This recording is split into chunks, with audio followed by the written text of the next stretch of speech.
Hello everyone, I hope you're doing well. In this video, we are going to solve this question. The part A says polycrystalline aluminium has a higher tensile strength than single crystalline aluminium. Explain. Okay, we have to explain that fact, that why the polycrystalline form of aluminium, it has a higher. We have Hello everyone, I hope you are doing well. In this video, we are going to solve this question. The part A says polycrystalline aluminium has a higher tensile strength than single crystalline aluminium. We have to explain it, okay? Why the polycrystalline form of aluminium has a higher tensile strength, is more difficult, okay, to produce deformation in polycrystalline aluminium than in a single crystalline aluminium, which is a pure form. So we have to explain it. And in part B, we can see here an aluminium sample with FCC crystal structure is subjected to a uniaxial tensile load along 112 direction. The stress direction is given. The critical resolved shear stress is also given, and 50 megapascal. And we are told to find out in part 1 what is most likely the initial slip systems. What are the most likely initial slip systems? Okay, we have to find out the initial slip systems, and after that we have to find out the yield stress of aluminium, okay, using this data. And in part C, we are told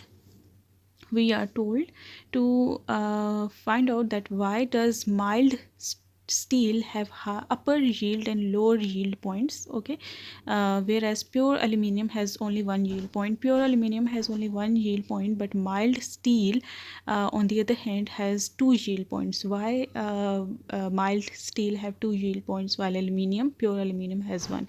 So we have to explain this. The first part and the third part are both reason based, okay. We have to theoretically explain why this is so. And in part B, we have some mathematical stuff. So first of all, I'll do the part A and C, and then we'll move to part B.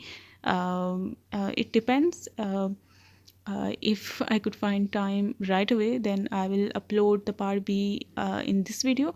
But if I couldn't find time, then I will first upload the part A and C of this question, and part B will be uploaded in the separate video. Okay, it depends. The part A, polycrystalline aluminum has a high tensile strength than single crystalline aluminum. Explained. So for that purpose, we should first know that on which factors the tensile strength depends. Okay, the tensile strength,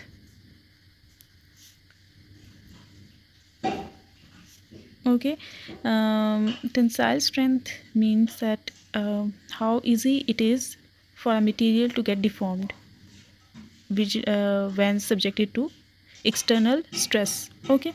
So having a higher tensile strength for a polycrystalline aluminium means that it is very difficult, or higher stress levels, applied stress is needed to deform the polycrystalline aluminium, okay, while less stress values are required to deform the single crystalline aluminium, okay. Having a lower tensile strength means that it is very easy, or less stress values comparatively are needed to produce deformation in single crystalline aluminium, while in polycrystalline aluminium higher stress values are needed.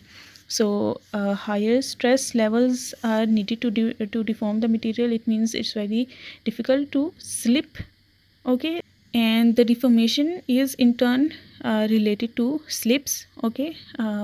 Slip systems and all that stuff, we have already done a problem before this one problem, where we have seen the slip systems, and the deformation is actually related to the slips of the plane, okay, how easily the planes get slipped when subjected to external applied forces, stress.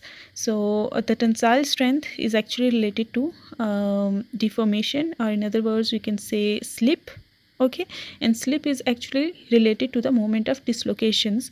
Dislocations are the imperfections that are present inside a crystal, okay. Dislocations are the disturbances or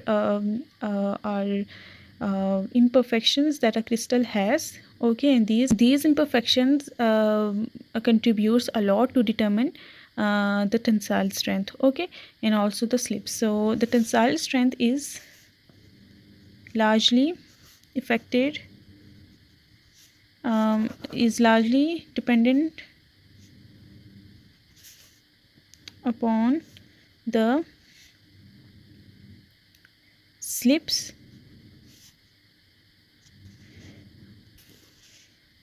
or slip systems, all right, which in turn depends on the movement, or in other words you can say the mobility of dislocations. Okay, tensile strength depends upon slips. Slips is related to deformation, okay, and slip in turn is related to the moment of dislocations. The moment of dislocations are the disturbances or the um, imperfections. The moment of dislocations allows atoms to slide over each other at low stress values, okay. Their movement eases the sliding of atom to over each other, such that less stress values will be needed if the moment of dislocation is higher, okay. The moment of dislocation makes the slip process easy, okay. If the moment of dislocation is higher in a crystal, okay, then the slip will be easy, and hence the tensile strength will be lower, okay. Tensile strength, as I told earlier, will be higher if the slip is lower, because in order to produce slip, greater stress will be required, okay, and hence tensile strength will be greater too. The moment of we are writing here only the general stuff, and based on that stuff we'll justify the highest tensile strength for polycrystalline material and for single crystalline material. We are just writing here the general facts that we should know first, that we should tell first, and then we'll justify for these two materials. And the moment of dislocation allows atom to slide over each other at low stress values, causing the slips. Higher the mobility of dislocations, higher easier the slips become, slip process becomes, and hence lower the tensile strength will be.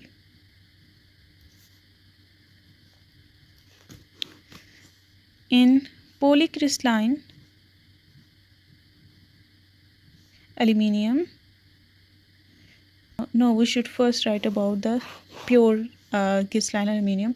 In pure crystalline aluminum, there are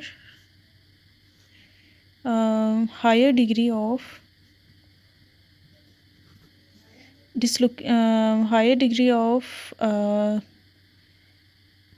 dislocation mobility. Dislocation mobility is higher in pure aluminum due to higher crystal perfection, okay. Since the pure crystalline aluminum has a higher degree of crystal perfection, so the moment of dislocation is very easy, okay, and hence the tensile strength is lower here. But in case of polycrystalline aluminum,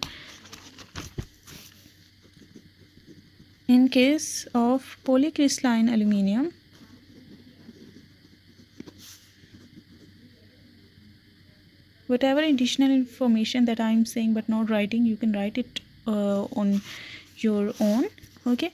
In case of polycrystalline aluminum, there are Already many crystal imperfections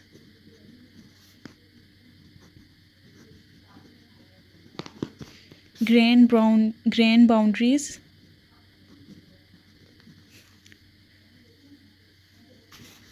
which retards the motion of dislocations and deflects the direction of slip. Okay, so in case of polycrystalline material, um, if I just do it just to make you understand this thing, there are some grains, okay, there are some region of uh, regularity where there is a crystalline structure. Okay, polycrystalline materials have the regular structure in some parts. Okay, there is regularity in small chunks, and all these small chunks are separated by some boundary lines, and we call these boundary lines as grain boundaries. Okay, this is the grain. Okay, and the boundary where it is separated from another grain is called as grain boundaries.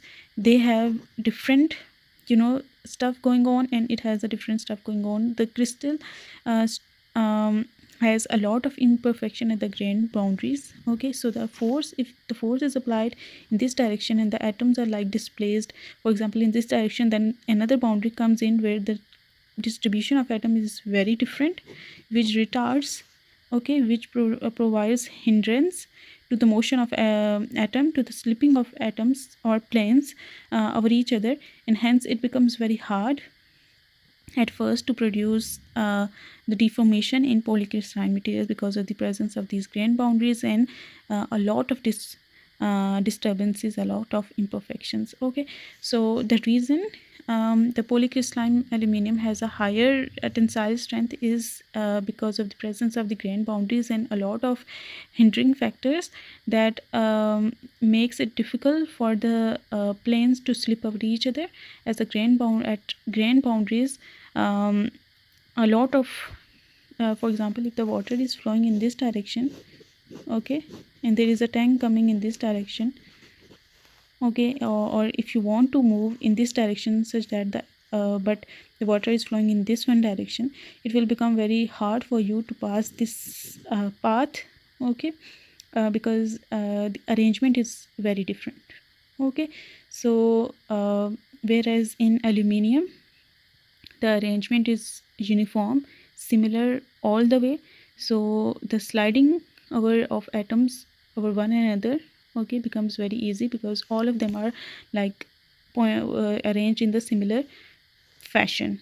Okay, so the slipping process becomes easy, and there is no hindrance, there is least hindrance, there is hindrance but not as much as in polycrystalline structure. I also attach a picture of some description, you can use that description. Okay, I hope I made you understand how the things are working in this.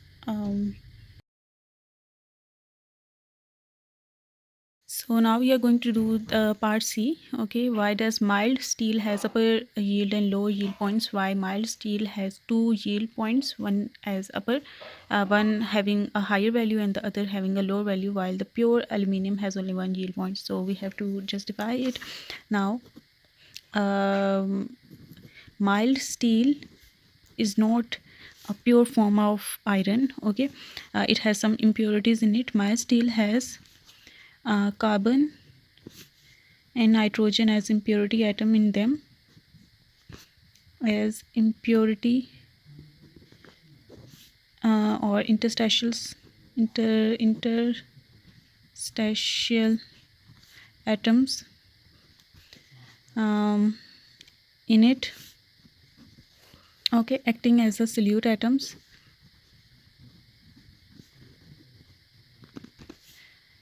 The presence of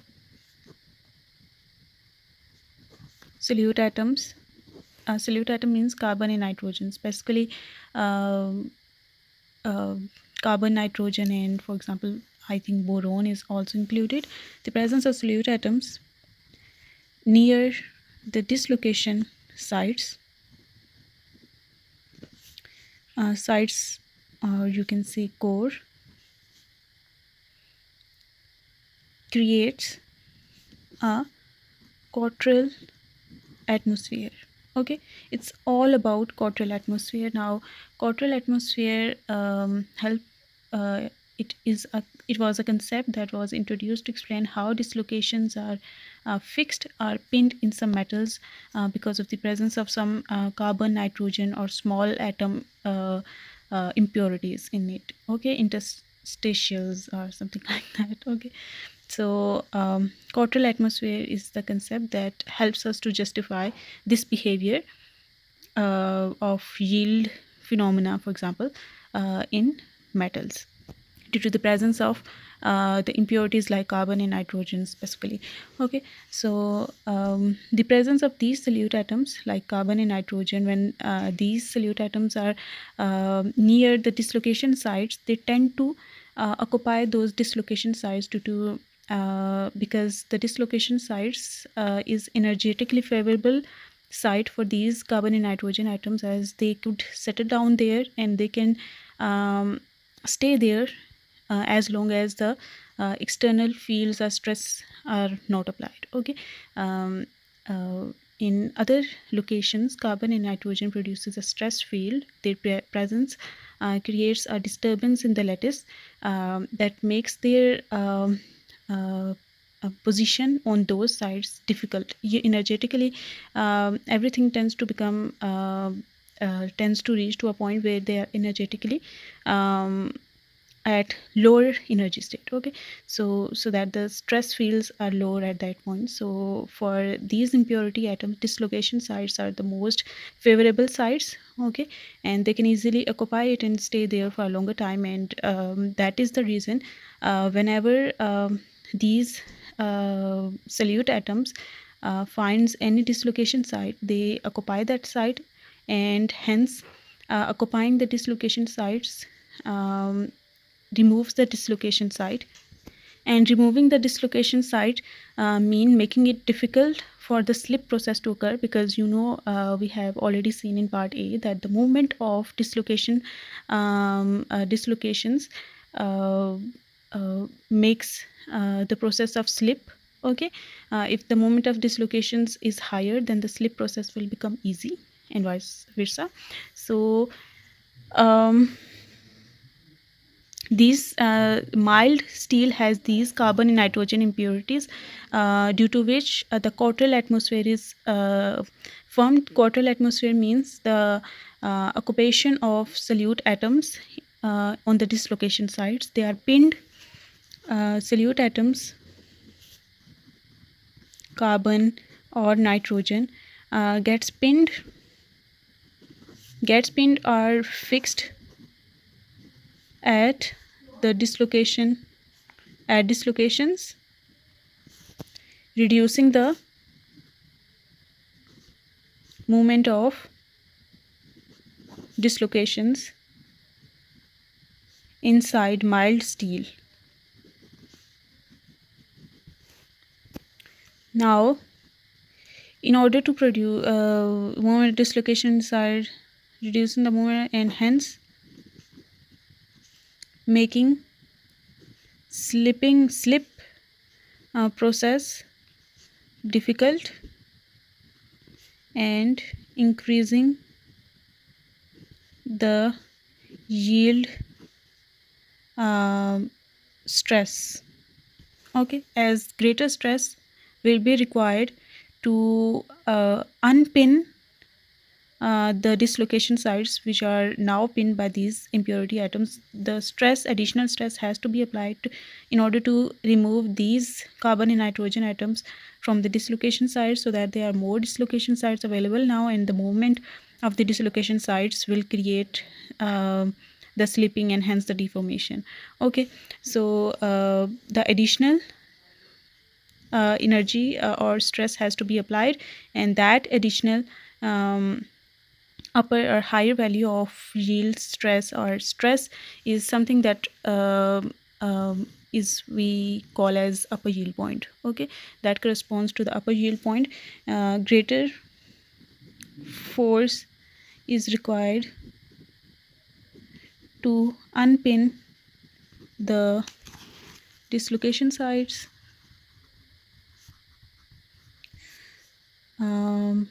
resulting the upper yield point in mild steel or any material that has impurities like carbon and nitrogen in it. Okay, and once the impurities are gone, once the dislocations are free from impurities, now less force or stress. Now if the material is now reached at a point, okay, now reached at a state where the dislocation sites are free from the solute atoms, then lesser stress will be needed in order to produce slip. Okay, so in that state of the material, the yield point will be called as the lower yield point, because now the less stress will be needed to produce deformation or slip, while the state of the material when the dislocation sites are occupied by solute atoms, we have to provide a higher value of stress. Okay, and that higher value of stress is something we call as upper yield point. And when it reaches to a state when the dislocation sites are now free from impurities, that less stress will corresponds to lower yield point. Hence, there are two yield points for two states of the material like mild steel, okay, which has impurities in it, whereas in pure aluminium there are no impurities to create quartile atmosphere, and hence there will be only one yield point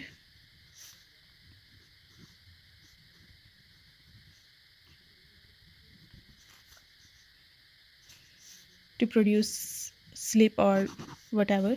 Okay, in mild steel we have to break the quartile atmosphere first. Okay, in order to break it, additional stress is required. That is why upper yield point is generated, and after the quartile atmosphere is vanished, lesser stress will be required in order to produce the deformation or anything like that, and that state corresponds to a lower yield point. Hence, that is why we have two yield points for a material with impurities like carbon and nitrogen, boron in it, while in case of pure metals, there are no impurities, there is no quartile atmosphere, and hence there will be no multiple yield points. There will be only one yield point for such pure materials. Okay, now we'll do the part B in next video. It is because part B will be lengthy, and